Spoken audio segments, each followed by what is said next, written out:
Pescarolo et Fourtic, si brillants jusque-là, enterreront leurs ambitions sous les sables de ce désert sans pitié. Les frères Marot et leur Renault 18 vont grignoter à nouveau quelques places.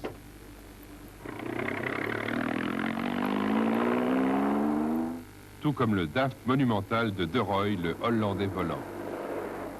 C'est à l'arbre du Ténéré, ce monument si chargé de symboles, que les motos doivent ravitailler. Auriol pointe le premier, à la boue. Ce n'est pas encore les ravitaux façon F1, mais chaque seconde compte.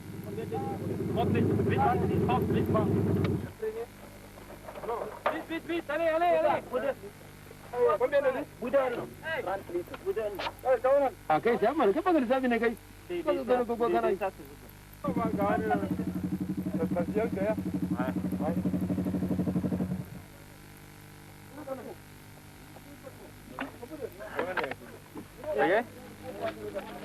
Et tandis que Gaston Rayet prend le temps de vérifier son niveau d'huile, Hubert file vers Dirkou, minuscule oasis, la BMW et les Yamaha à ses trousses.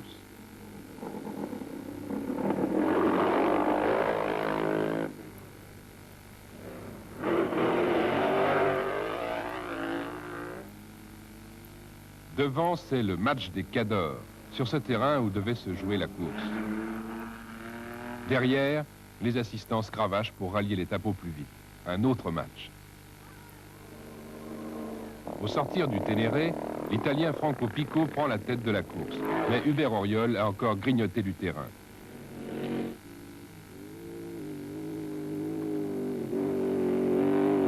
Et contrairement à tous les pronostics, rien n'est joué au retour à Agadez. Les meilleurs sont tout proches.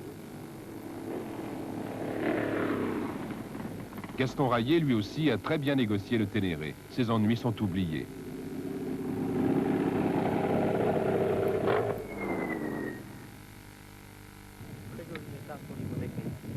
Très dur.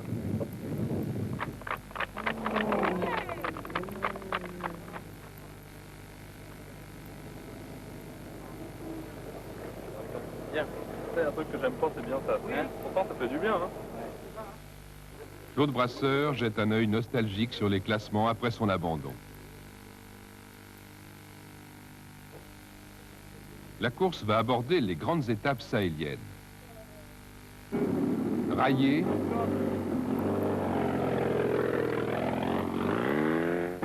Auriol,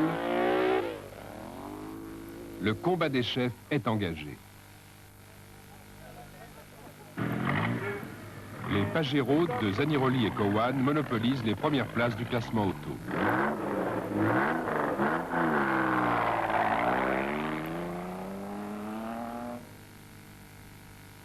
Sur la piste qui mène à Tombouctou, la ville aux 1000 mosquées, Gaston Rayet met la poignée dans le coin.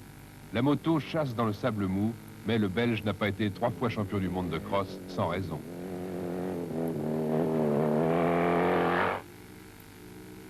Hubert Auriol, lui aussi, est à l'attaque dans toutes les courbes, plein gaz, sans la moindre hésitation.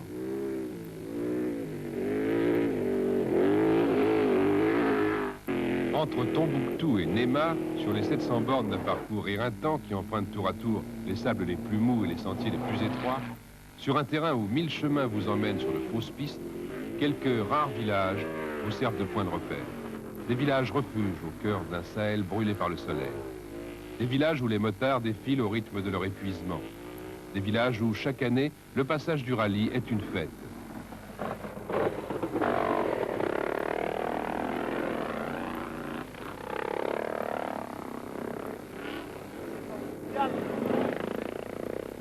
Les enfants ouvrent des grands yeux ébahis, ils rêvent d'un autre monde.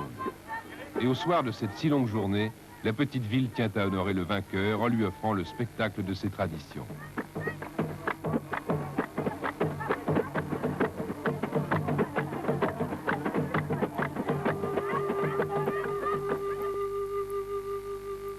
Des traditions qui s'ancrent aux rives du fleuve Niger, un ruisseau de vie dans l'univers sahélien. L'eau miraculeuse, l'eau qui irrigue, l'eau qui rafraîchit, l'eau qui lave, l'eau qui fait vivre. Le fleuve des fleuves, comme l'appellent les Africains, l'eau bénie. La boisson, elle est dégueulasse. Bénie aussi pour Gilles Picard, épuisé, crevé, rongé. Et pourtant, le pire est à venir, la traversée du désert mauritanien.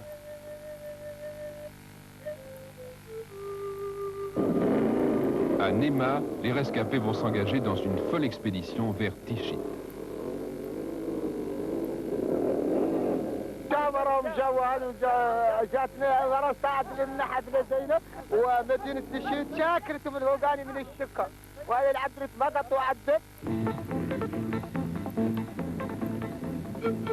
Au débouché de ces montagnes qu'Hubert aborde l'esprit tranquille, au sommet de ces blocs de pierre comme figés par le temps, comme polis par le vent, chacun va s'enfoncer dans l'enfer sablonneux qui mène à Tichy. Un véritable jeu de massacre, où certains verront flamber leurs dernières illusions. Images de débâcle, la caravane crie grâce.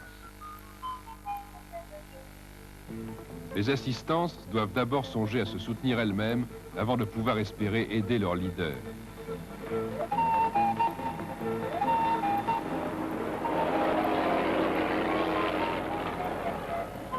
Dans cet enfer, Hubert Auriol, l'Africain, jouera les chiens de troupeau, la meute des égarés accrochés à ses basques.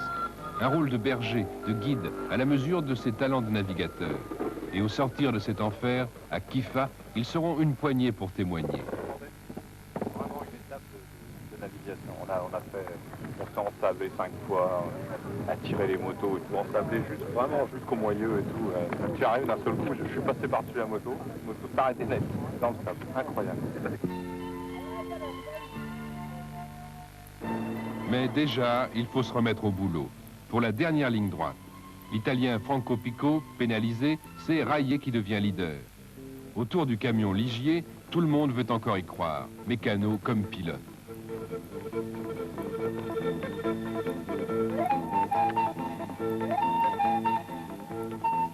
Hubert cherche le repos. Gilles Picard cherche sur son roadbook à déjouer les pièges du lendemain.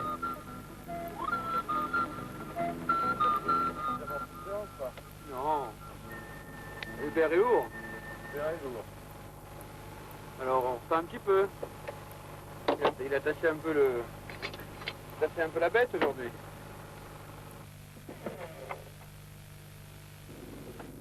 Ma il risultato a fine penso che sia più che ottimo. Io spero ancora nella vittoria. Moi, je crois encore à la victoire, dit ce mécano italien. À juste titre, tout est encore possible. Et Bernard Marot a raison de se concentrer sur ses notes. Gaston Raillet et Franco Pico vont se perdre sur le chemin de Caille.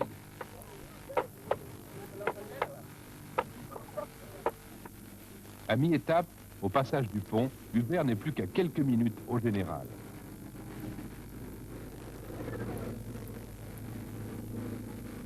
Raillet le sait bien, qui accélère la cadence. Mais au soir tombant, à quelques kilomètres de la frontière sénégalaise, Hubert, en voie de devenir leader, casse son moteur. Auriol, je répète, Auriol a cassé à 30 bornes de l'arrivée, il essaye de réparer. Terminé.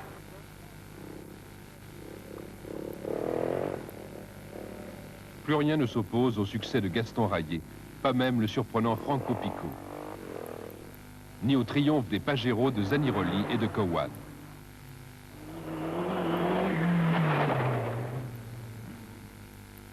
Hubert ralliera tout de même Kédougou au beau milieu de la nuit, toujours en course, mais trop loin. Alors qu'est-ce qui t'est arrivé? J'ai une soupape qui est descendue.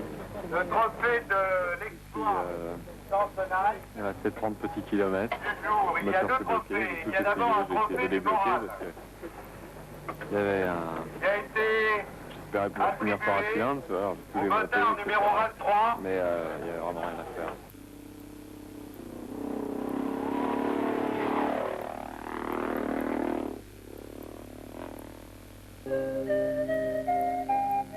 Hubert meurtri, Hubert déçu. Hubert est un gagneur qui ne supporte que les premières places, qui n'accepte que les victoires. Déçu d'être passé si près d'un triomphe par chaos, d'une victoire à laquelle bien peu songeait au départ de Paris. Hubert devait pourtant bien vite digérer cette amertume.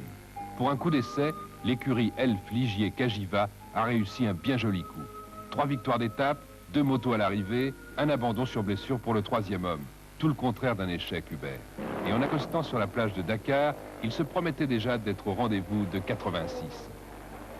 Tout comme les frères Marot, dont la Renault termine 5e de l'épreuve. Première voiture européenne, faut-il le rappeler. Bravo les marauds. Et bravo Gaston Raillé. Bravo aussi à sa BMW lubrifiée par les huiles Elf, à nouveau victorieuse.